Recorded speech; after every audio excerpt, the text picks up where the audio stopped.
marathon, la première chose, dans un premier temps, faut savoir qu'est-ce qu'on a perdu.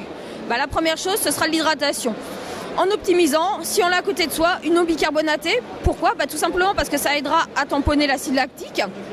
De l'eau, tout simplement parce qu'on a perdu 0,4 voire 4 litres d'eau par heure d'effort et que même si on a bu régulièrement, de toute façon, on n'a pas pu finalement réguler son hydratation, on a quand même un fort taux de déshydratation. D'ailleurs, si on se pèse avant, après, mauvaise nouvelle, ce sera que de l'eau qui aura été perdue, ce ne sera pas de la masse grasse. Donc, boire une eau bicarbonatée, aussi pour son apport en sels minéraux. Les sels minéraux, on sait, on a transpiré, les fameuses traces blanches, c'est du sel qu'on a perdu.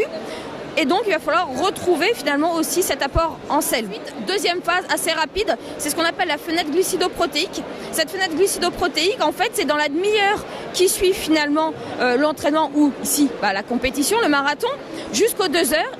Et en fait, ça nous permettra finalement d'avoir un meilleur anabolisme au niveau finalement de la masse musculaire. Donc déjà de reconstruire ces fibres musculaires qu'on a fortement sollicitées durant finalement ces 42 km.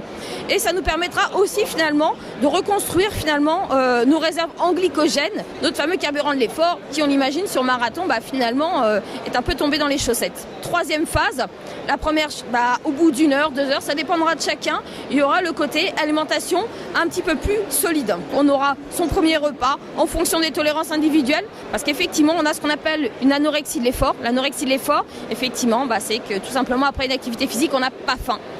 Et là, à ce moment-là, donc le repas, dans l'idéal, ce sera quelque chose qui sera bien équilibré, donc avec un apport glucidique, avec un apport en protéines de bonne qualité.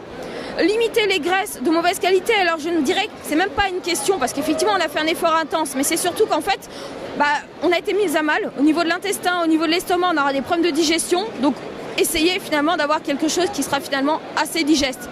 Après, tout le monde est différent, une bavette frite si ça vous convient, pourquoi pas, parce qu'il faut savoir se faire plaisir. De même, une bonne bière.